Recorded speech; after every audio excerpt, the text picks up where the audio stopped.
Good afternoon, everyone. Thank you for joining the September General Thoracic Surgery Database monthly webinar. Excuse me. On the call today, we have from the STS, myself, Leanne Jones. We have my colleagues Jane Hahn and Addie Dolan. I believe that's from the STS side. From our IQVIA team, we've got Jeanette, Jean, Joe, Melanie, Paul, Rhonda. So we have a full house today. Thank you, everyone, for joining today. For today's agenda, I'll provide our STS and AQL updates, then we'll turn things over to our IQVIA colleagues for their update, and then we'll finish off today's webinar with the Q&A portion. I would know we're coming up to the close of the harvest soon, so and we don't have another call scheduled before the close of the harvest, so we hope that you guys will take this opportunity to submit your questions and get those addressed from the IQVIA team prior to the close of the harvest. So again, just a friendly little reminder, so please submit any of your questions via the Q&A function. Also, when you do submit your question, if it has already been submitted to IQVIA and you have a ticket number, please be sure to include your RITM tech support ticket number in your question. That'll allow the IQVIA team to quickly look up the ticket on their end and hopefully get a response to you, hopefully while we're on the call. So. For our STS updates, I wanted to review the last update that was presented on the previous call regarding the spring and fall 2020 harvest. As you know, on August 5th, an email communication was sent out to the GTSD community with a brief update on the status of the spring 2020 analysis. Obviously, we don't have an official date regarding the release of these results, but, please know that these data are an analysis. We are working on this, and we will continue to keep you updated with information as quickly as possible. Please know, this delay is a one-time delay due to the occurrence of, the data warehouse transition. This is it's a big undertaking, and everything else that's going on in 2020, COVID, you name it. We've all had a lot of challenges this year. So just please be assured that, our future reports will be delivered in a timely manner. STS, we do recognize that this delay is not ideal, but we do appreciate your patience as we do work to deliver these reports to you as soon as possible. So we're doing the best we can, and we will get these reports out to you as soon as possible. Also, once these data are available and posted to the website within the IQVIA dashboard, STS and IQVIA will be hosting educational webinars on navigating the dashboard. So those educational webinars will be coming soon, and more information will be coming. Let's see, the fall 2020 harvest deadline is near. The last day for the data file submission is a week from this Friday. So Friday, September the 18th, will be the last day to submit data files for the fall 2020 harvest. The opt-out date is scheduled for Tuesday, September the 22nd. If you do choose to opt out of this current harvest, the link to the opt-out form can be found in the library within the IQVIA platform. So there is a link out there. So if you do choose to opt out, just go to the library section within the IQVIA platform and click on that link and fill out, fill out that opt-out form. The general thoracic data version update. So data version 5.21, we are getting very, very close. It is continuing to move along. Paul, Carol, and myself, IQVIA members, are in the final stages of creating the data specifications and getting that data collection form finalized. We are working very, very hard to get these data specs out to vendors ASAP. Fingers crossed, hopefully they'll be going out by the end of this week. I've got Paul and I have some late nights, so we are working. Please know that we are working very hard to get that information out to the vendors as quickly as possible. Once those data specs go out, the additional next steps will be creating the training manual, as well as, again, as I mentioned earlier, hosting the 5.21 upgrade webinars that will be coming at the end of the month. Also, the direct data entry option is available for our general thoracic database participants. If you would like more information on the direct data entry option, please email us at stsdb@sts.org. Again, that's stsdb@sts.org, and Jane would be happy to to give you more information about the direct data entry option. Our September training manual has been posted and is available out on the STS website. I do know there are some outstanding questions out in the FAQ for this month. The core group is meeting this week to address questions that were submitted after last month's call. So please know that I will be responding to those outstanding clinical questions by the end of this week. So if you are waiting on a response, they will be coming by the end of this week. And also, not on this slide, I just wanted to remind everyone that we did have our very first general thoracic new data manager webinar. It was held, I think it was on July 30th. So if you are unable to join or you have anyone within your organizations you would like to share that with, the webinar was recorded and the recording and slide deck is available out on the STS website for your review.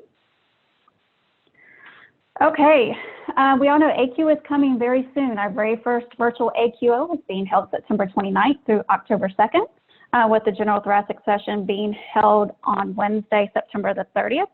Our AQO planning team and meetings teams have been working very hard to get this, our very first virtual AQO up and running, and it's really exciting. I think it's going to be really cool. We're looking forward to it. So we do hope you're able to join us.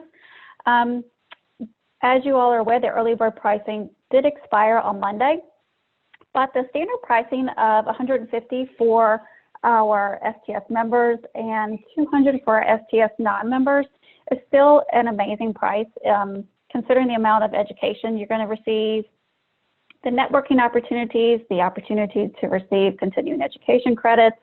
It really is a fantastic price and deal for all of the education and for the AQO opportunity. So we hope you're able to join us.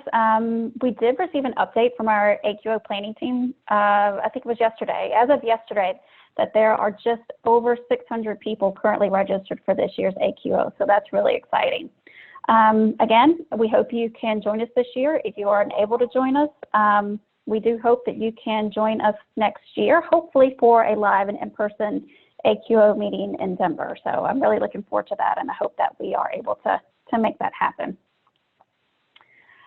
Please be sure to visit our AQO webpage for all things AQO. You can view the sessions that will be available. You can review the detailed agenda. You can find out more information regarding the CEs and CEUs that will be offered, as well as you can take the opportunity to get registered if you haven't already done so. We do encourage you to register sooner rather than later, because before the actual start of AQO, attendees will have the opportunity to go into the platform, take a look around, get familiar with things. So we do encourage you to submit your registration sooner rather than later. So if you have any questions about AQO, if you have any program-related questions, please contact Emily Conrad at econrad@sts.org. Or if you have any questions related to registration, you can contact Amy Kasich, and Amy's email is there on the screen as well. It's acacich@sts.org. So again, if you have any AQO-related questions, please reach out to Emily or Amy. You can also feel free to contact myself. If I'm not able to answer your questions, I will point you to the appropriate STS staff that can assist you. All right, next I'm going to take the opportunity to turn things over to Joe and Melanie for our IQVIA update. Great, thank you very much. So first thing we'll be looking at will be our upcoming release for September. That is occurring this weekend on September 12th. So the first fix that's going in is regards to the uploader, STS 2759. We have received reports from some users that they're getting stuck on the upload screen, which is to say they're getting the loading ... message on the upload page. And so if you are experiencing that, please know that that will be fixed in an update this weekend. And so starting on Monday, if you had been experiencing that, you should no longer experience that. Regarding the DQR, we have STS 3366. Category of disease secondary field is giving an error message for version 2.3 records. So we will be updating the logic to address that specific scenario. For the missing variable report, we have a couple fixes. STS 2411 The patient's middle name should not be reported as missing per data spec guidance. And so the missing patient middle name should be removed after this weekend's fix. And then STS 2993, the MVR displaying variables from previous version of the form. So we are going to put a fix in that aligns so that the report recognizes which data version various data elements should be on and does not display them as missing if they do not apply. Then the dashboard report, we have STS 2236. Results for the pleural infusion requiring drainage were not displaying correctly in the dashboard. Everything was showing up as 0%. So that calculation will be updated so that that data element displays correctly. All right, next we're looking at a future release for October 2020. The target date for that fix is going to be October 10th. So a couple of fixes for the missing variable report. We have received reports that clinical staging method esophageal EBUS and clinical staging method esophageal mediastatinoscopy are appearing and the MVR is missing. So those aren't required for version 2.41, so they shouldn't be appearing as missing variables for those forms. So a fix will go up to correct that. Also for that one, that was also recorded under STS 3624. So for either of those ticket numbers, this should be resolved. And then STS 3686, missing variable report is showing missing data for the patient participating in STS-related clinical trial variable. Even though it has been answered in the vendor system, our investigation has shown that it seems to be tied to the version of the demographics form for the patient. So we're going to update the report logic to take that into consideration. The harvest summary report has a couple enhancements coming, STS 3122 and 3123. We are looking to enhance that report to display information reflecting both the total number of patient records as well as the surgery dates that were selected when the report was run. So you can expect to see those on the October update.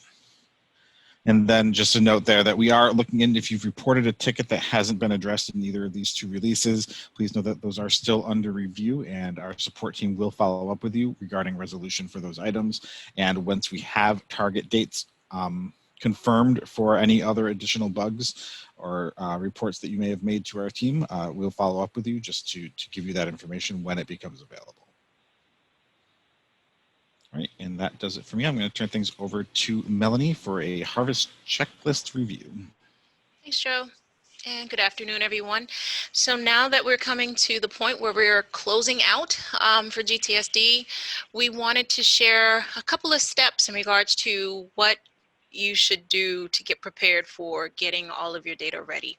I'm sure many of you have already gone through a lot of these steps, but we just wanted to provide this kind of like a checklist as you go through before next week's deadline.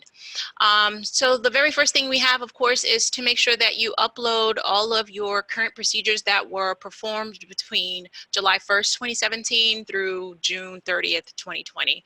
And so once that is done and you're able to get that information uploaded, you would then review your data quality report. Always keep in mind with your data quality report, it's based on submission. So each submission that you do, you will have an available report. So I wanted to make sure that we had that distinction because we will have another report that I'll come to, which is the harvest summary report, where you're able to see all of your data for a surgical time period in one shot. So with your data quality report, the first thing you want to do is make sure that you address any critical errors if you encounter any critical errors, because critical errors will, of course, prevent the record from saving to the data warehouse. So you want to make sure that you review those specific critical errors and resolve those if possible. So once that's done, the next thing you would do is, of course, open up your data quality report for that submission. And so within that submission, you will be presented, if you encounter any additional, any errors or warnings.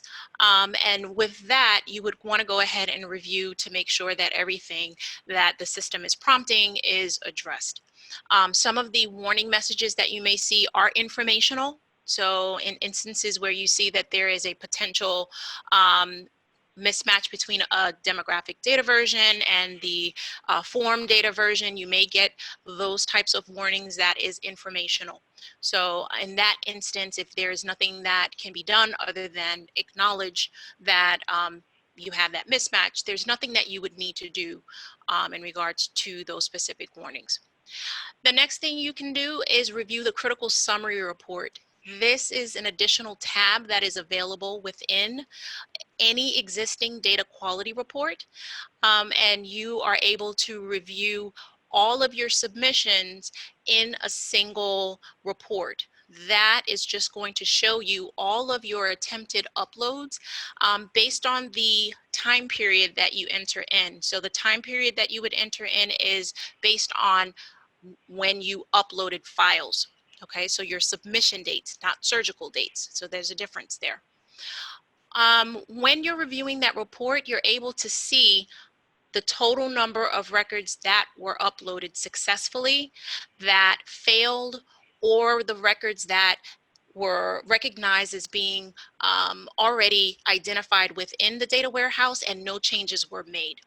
Okay, so you will see all of that information within that report. So this more so will address the questions of, well, how many records were accepted successfully? We usually would get questions around that.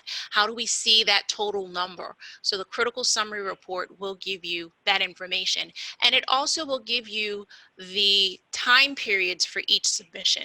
So it will let you know the first date, so the first surgical date that was included in that submission, and the very last surgical date. So it gives you that date range that was uploaded. Okay, let's go to the next slide. And the next report, which I brought up a little bit earlier, is the harvest summary report. This is going to allow you to enter in a surgical date range. And within that surgical date range, you can review all of your available records within the data warehouse. So this will give you the full list of any outstanding errors or warnings within one single report. So again, the big difference between a data quality report and this report is that data quality is going to give you information by submission per upload, whereas this will allow you to enter in that surgical date range and you can review all of your records for that time period. And then we would want to move over to the missing variable report. So now that you've already addressed and reviewed the errors and the warnings, the next step, of course, is take a look at the date of the missing variable report. And here you're able to, again, enter in a surgery date range. The report will allow you to review those variables identified as missing. You would make those updates within your software vendor system. If you're using direct data entry and you use this report and you see that there are missing fields with related cases, it will give you that information also. So you're able to go in and make any updates if needed. But for those that are updating within the external software vendor system, you would make your updates within that system, export that file, and then re-upload to IQVIA to do the updates for those individual fields. Okay, and once you've done that, and you can go back, rerun the report, and it will update that information on the missing variable report. And let's go to the next slide. And the very last step at this point is reviewing the full picture. So this is where you would access the participant dashboard report. And you would have your predefined report parameters. You also have the ability to enter in a specific date range and, of course, select the procedures that you would like to review. And all of this information will allow you to review all of the different sections that are available, and you can see all of your data at in one particular report for that specific date range, okay, in which you'll be able to get counts of cases that fall into certain categories, and you're able to do that analysis. So hopefully these steps help you through, and many of you are most likely following all of this at this point. But basically this is just a walkthrough of the different areas where you can go in and do your cleanup and then just get prepared in regards to getting everything ready. And then of course we'll take the last update and send that to DCRI after the close has happened for the registry. And I think that's the last slide that I had for the checklist. Yes, yes, ma'am. All right. Great. Thank you so much, Melanie. I appreciate it. Alrighty. Our remaining slides you guys are all familiar with. We have our IQVIA support plan. As you can see, here's the contact information for IQVIA support. Just please note to remember when you do contact tech support at IQVIA, please be sure to include your participant ID number in all communications. That does help to expedite the process somewhat so they can identify your site, and also it helps to identify some sites have multiple participant IDs. So if you could, again, please include your participant ID for that particular inquiry when you're submitting to tech support. When you do connect with tech support, you are connected with Tier 1. Obviously, Tier 1 is available for live support 8 a.m. to 8 p.m. Monday through Friday. Tier 1 will either answer your question, or if not, they will assign you a ticket number and route your question to Tier 2 for follow-up accordingly. Or they'll route your question to STS. STS will follow up with DCRI if your question is analytical in nature, and then we would follow up with you directly, and then Tier 2 will respond accordingly to your questions, and if need be, in certain circumstances, Tier 2 will contact database vendors in certain issues. But again, here's our IQVIA support plan, and again, just please be sure to include your participant ID number in all communications with IQVIA and STS. Here is our list of resources that are available to you. You do have the STS National Database webpage, as well as IQVIA Tech Support and their phone support number. We have our STS National Database feedback form that we do encourage you to use to provide us feedback for good and bad enhancements that you'd like to see to the platform. Excuse me, my phone is ringing. So again, please use the STS National Database feedback form to communicate with us regarding enhancements, feedback, good and bad. Please follow up with us and let us know your thoughts. Also, our resource documents that are available out on the webpage. We have our contact information. All of our webinar information is held out on our STS National Database webpage, as well as training videos, support documents. Everything can be found out on the STS webpage. Here's my contact information. Please feel free to reach out to me directly if you have any questions. Here's my email and my direct phone. If you have any questions related to database operations, if you have questions related to your contract, your participation agreement, you have questions regarding your current the contacts that are listed for your site.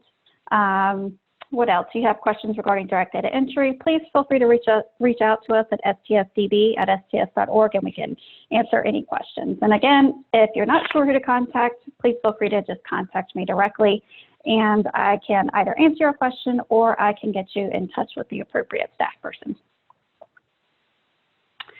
Go ahead and mark your calendars. Our next webinars, our next user group call is scheduled for September 23rd at 2:30 Central Time, and our next monthly webinar is scheduled for October 14th at 1:30 p.m. Central Time. And within the next week, you will be announcing the date for our upgrade webinars, so that information will be coming soon. We're looking to start those at the end of this month. I do know we also have AQL starting at the end of this month, so we are looking to get that information, those webinars started as quickly as possible. So that information will be coming soon. That's all that I have for now. I'm going to turn things over to you guys for open discussion. Please submit your questions via the Q&A function. We'll get through as many questions as possible. Again, since this is our last call prior to the close of the harvest, we hope you take this opportunity to ask your questions for IQVIA as well as STS, and we'll get those answered for you as best we can. If we don't know the answers, we'll certainly find out, and we'll get back to you after the call today. So we've already got some questions coming in, so if the team's ready, I think we'll go ahead and tackle these. All right, with our first questions for IQVIA. Because why does the data quality report bring back procedures that are not analyzed as missing things only specific to analyzed cases?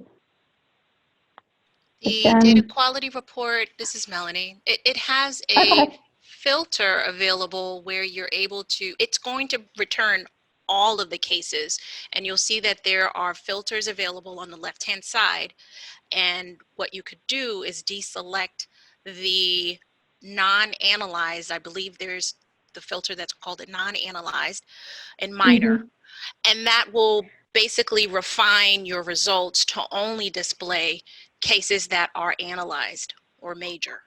Yeah, it looks like Jen, it says she's indicated that she has filtered on the non-analyzed, but she's still seeing that. So, so we would need to see the examples. Exactly. So Jen, if you have not logged a case, if you could share that ticket number with us so we can go ahead and pull that up. But if you haven't logged that as an item for our support team to review, please contact our team and we can take a look at it. Right.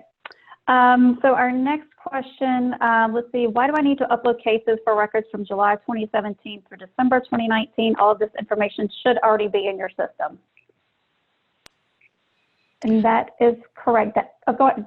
You can feel free to tackle now if you prefer. No, that's, and I put that because that's the range that's on the STS, like what's expected for that reporting period. So if you already have, yes, we do have your data that's available, but I know that again, based on previous conversations with other data managers, if they've done any updates, they would need to go back and export that from their software vendor system to make sure that those updates are captured within the IQVIA system. So that's why I made sure that I put that there. That's if you had no updates that go back that far, then yes, we do have copies of your records from DCRI that we migrated over. But again, I probably should have just put a little note to say if there were no changes, there's no requirement for you to go back and re-upload. It's if you had changes. Right. Mel, I can make that notation in the slides before I post them, so we can hopefully make that a little more clear. So I'll make that update. Thanks. Thank you. No problem. And Rhonda wanted to know what the requirement of 5-year follow-up shouldn't we be uploading from 7/1/2015 to 6/30/2020. If you have 5-year follow-up and you have that data, if you have not submitted it, then yes, you can resubmit that data with that 5-year follow-up. Let's see here. Was the DCRI data entered into the IQVIA system? And I believe you've already answered that, Mel. Yes. Ruth, will the checklist slides be sent out? Hi, Ruth. Yes, ma'am. The slide deck will be posted, right? So it should be posted by tomorrow on the STS website. It'll be a PDF version of the slides, so you can print those out and have those checklist slides. So those will be posted.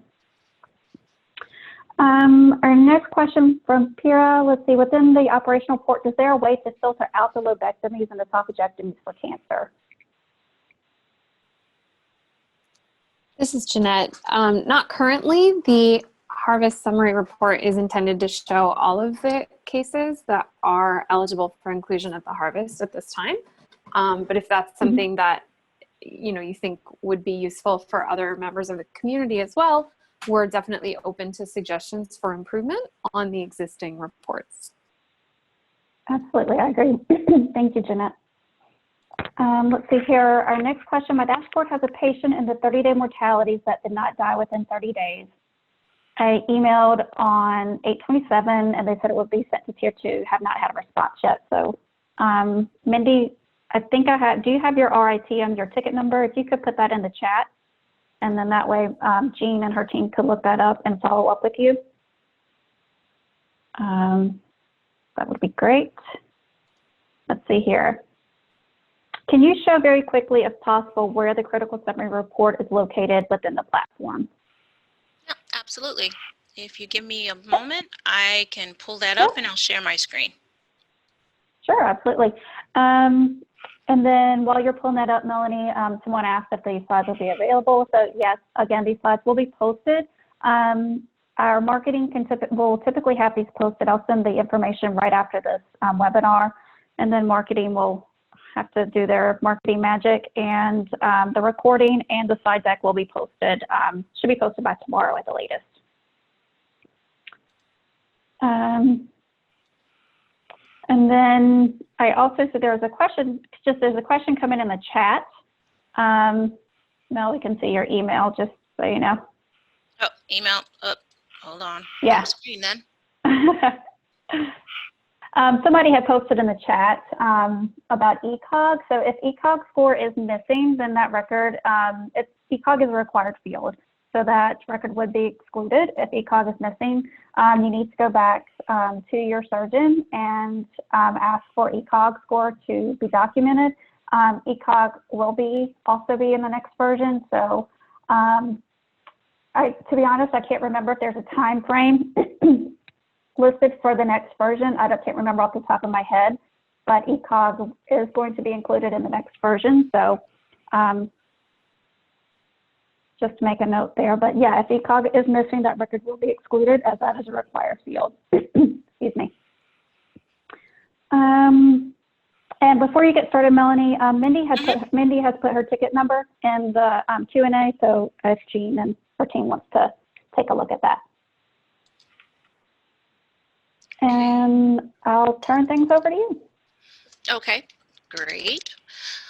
All right, so I'm in the uploader interface, okay, and specifically when I want to view the critical summary, it's going to be available with any of the data quality reports that I could potentially open. So you'll notice that, of course, each submission has the hyperlink that says view reports.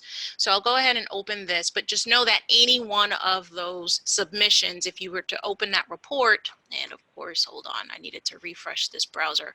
Give me one moment. What you would do is navigate to that actual data quality report, and there is an additional tab that is going to be available. Give me 1 second. I needed to reboot my laptop and I did not. So there were some updates and I think I've been having issues with my browser. One moment. Another one is going to be open. That's okay. Yeah, there we go. That's all right. Okay. Just runs very slow because of the fact that it wants to reboot.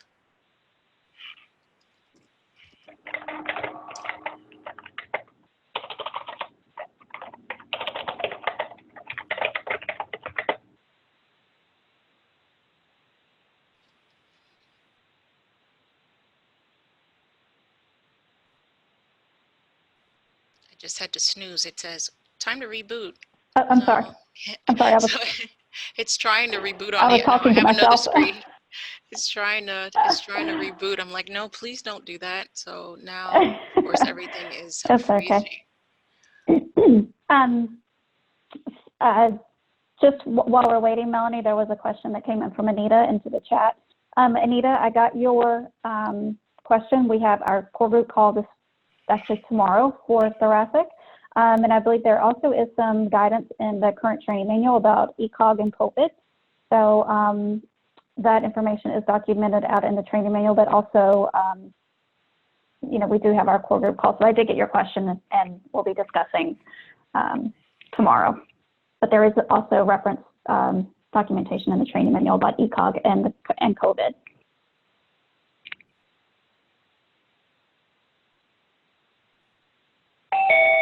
All right, did we lose Melanie? No, I just had to. Oh, no? No, I'm here. I had to bring back my Okay. screen. It completely Okay. just froze because it wanted to do, like I said, reboot. Jean, Mindy put her ticket number in here. I'm going to go ahead and mark this one as answered. So I assume you guys have got her ticket number to follow up with. Okay. There. That's okay. We've got one more question. Do you want me to tackle that? Do you want us to tackle that one? Yeah, go ahead. Okay. Let's see, our question from Deb. Why am I getting fewer cases listed on my participant report than what I uploaded for the same time period? I cannot get any of the reports to tie back to my database. Submitted this discrepancy. Any clarification regarding disparity in case count? They referred it to tier 2, but she hasn't heard back yet. Can you provide, I don't know if that's a reference number. Do you have like an RITM number Deb, you could provide? And if you could also Or- clarify your participant report. So is that the harvest summary report Yes. or which report are you seeing that discrepancy in would be helpful? Mm-hmm. Great, thank you, Jeanette. Okay. All right, I'm sharing Looks my like screen. Melanie's there. Hopefully we can see. Yeah, you're able Yes, to see ma'am. now? Okay, perfect. Yes, ma'am. Okay, so let me just take it back a step. So what you would do is, of course, select View Reports to open up your data quality report. And if you look at the very bottom left, you'll see that there is another tab that's available that's called Critical Summary. That's how you would navigate to this report, and you would enter in the submission date ranges that you're interested in. This is not based on surgical dates. So this is only looking at the time of when you started uploading. So for my range, I think I started within here, let's say February. So I can just put in a date range starting in February, and then I'll do it through today's date. And that basically will give me, hold on, if I could put 2020, one moment.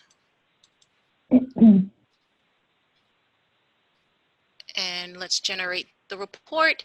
And this is going to show me all of the submissions that were done within this date range that I entered. And here is where you're able to take a look at the individual upload IDs, and it's going to let you know for that submission, the first surgery date that was included, the very last surgery date that was included. So you can see that range. You will, of course, see the status of that file, and then the total number of records that were uploaded or attempted. This is the total number of records that were included in that file, and then the total number that successfully saved to the database. You'll see that here. If any failed, you will see that here. And if there were records that were identified as being that were available within the database and had no changes, you will see that count here too. If you wanted to navigate to that specific data quality report, you have that hyperlink, and you can actually open that hyperlink to view that data quality report. Okay, so that's where you would get all of that information. And this would be one place to check. I know there was that question a moment ago about, why are there fewer records in the system than there were in my submission file? It is possible that there were some critical data quality checks that were encountered in the submission, and this report would give a quick place to go and review and see if any of those critical validations are outstanding. So this report is designed so that if you have submitted the same date range multiple times, but maybe you've addressed some validations in later submissions, this report will show the critical messages in the bottom section that are outstanding. If there are any, it's possible if you have encountered critical validations that you may have addressed them for that particular operation and resubmitted it successfully at a later date and time or a later submission.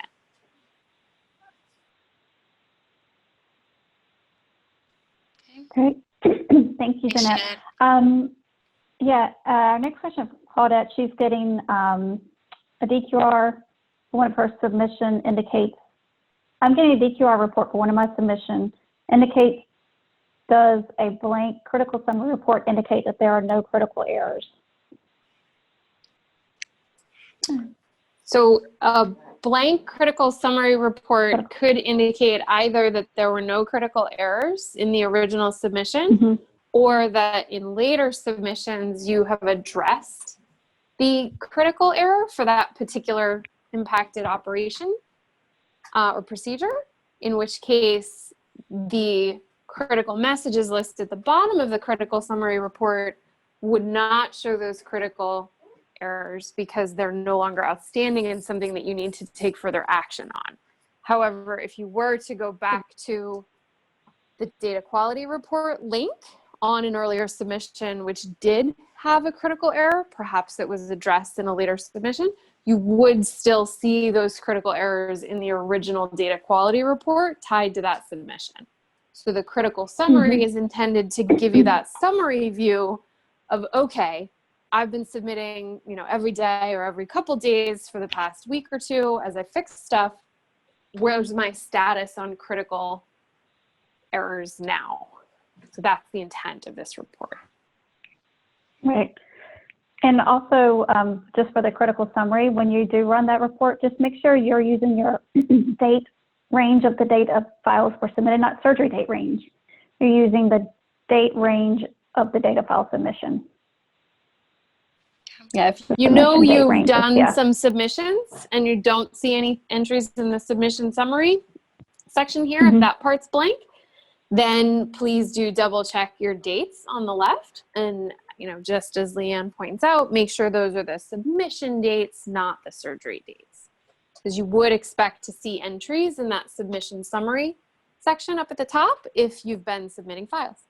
All right. So just so that everybody sees, it's looking at these dates here. Each one of these submissions, that's the range. And you notice for me, all I have is for the month of March within this. So that's why I only received in my results the March entries. Okay. Great. All right. So Deb did follow up, and she was referring to the participant dashboard numbers. Okay, and let's take a look at that real quick and see in regards to things that potentially could throw off numbers. So let me just bring this up and see if maybe this helps. So I'm going to put in a specific date range. I'll just put in the first one there. I want to point out within these filters, we have the all option, of course, which is going to include everything that's listed here except for none. Okay, so if I select all, it is going to bring back all the results for the procedures, for these procedures. Okay, and then if by chance, I don't know, Deb, if you've looked at the none filter, this also could be where you're seeing a difference in the numbers. Not saying that that's a specific example, I'm just saying it's a potential. So I would run the numbers on the dashboard for all to see what you receive. It is not including the none in your results. So that may be an area to check. If that's still, and did Deb have a ticket number? No, I did not get anything. Okay. Except for this reference number, which I don't know what that reference number is, Deb. So we will figure out. And did she provide her participant ID by chance in a previous? Yes, Okay. she did. Okay. So that is in, and I can email that to you, Melanie, but I think it's in the answered tab of our Q&A. Okay. So yeah, we may need to take a look at that in regards to the numbers that you're seeing, right? So we can get more information over to you. Yep. Thank you, Melanie. We have one question. Any idea when we will have details for the new version of general thoracic? As soon as possible. Like I said, Paul and Carol and myself, we're all working hard to get this information to the vendors ASAP. We will be hosting the upgrade webinars beginning at the end of this month. Again, more information on when those dates. We'll have those scheduled next week. Carol's on vacation this week. So as soon as she gets back, we will get those on the calendar and send out an email. Marketing will start letting you all know when those upgrade webinars will be held. Also at AQO, if you are attending AQO, one of the sessions, Dr. Kozauer and Dr. Wormuth will be covering the upgrade. So they will be walking through and going over changes of the new data collection form. So that will be a topic of AQO as well. So if you are registered for AQO, you will be getting some education on the upgrade at AQO as well. So it's all coming as soon as possible. So thank you. Do we have any other questions? Let me share my screen so you're not all just staring at a blank blank screen. So I know, let's see, what time do we have? We have about 3:16 Eastern time. I'm not seeing any additional questions come in. If you do have questions, we encourage you to take this opportunity. I know no clinical questions, however, those are related, are reserved for our core group calls. Actually, our core group call is scheduled for tomorrow. So yes, Elizabeth, I can provide my email here. Let me put up my contact information. So there is my contact information. My email is ljones@sts.org. So you can just feel free to reach out to me directly for any questions. I don't have any further information to share. I'm not seeing any questions come in. I don't know if Melanie or IQVIA team or if anyone from STS has anything additional to share. If not, I want to thank you all for joining us. I still don't see any questions coming in. I see questions coming into the chat. If you could, please email me directly if you have any questions. That question looks a little bit clinical in nature. So if you could, again, just email me directly regarding the clinical staging method, esophageal EVIS question. And then I could I can respond to that, please. Nancy made a comment, checklist, please, on best ways to check IQVIA submission. So Nancy, the checklist that we went over earlier will be provided on these slides after this call. Well, they should be posted by tomorrow. We have to give marketing the opportunity to get everything packaged up neatly for the website. So marketing will be posting this checklist as well as the reporting. So that will be available hopefully by tomorrow. Again, I'm going to hold on just for maybe another couple more seconds. Again, just a reminder, our next user group call is September 23rd at 2:30 p.m. Central. And our next monthly webinar is October 14th at 1:30 p.m. Central. Again, just wanted to thank everybody for joining today. Just a reminder to please visit the STS website for AQL information. If you have any questions, again, regarding anything, please feel free to reach out to me directly. I'm not seeing anything else come in, so I just want to thank my STS colleagues and my IQVIA colleagues for assisting today. Thank you all for another great webinar. I appreciate your time and your assistance. Thanks, everyone. I hope you guys have a great day.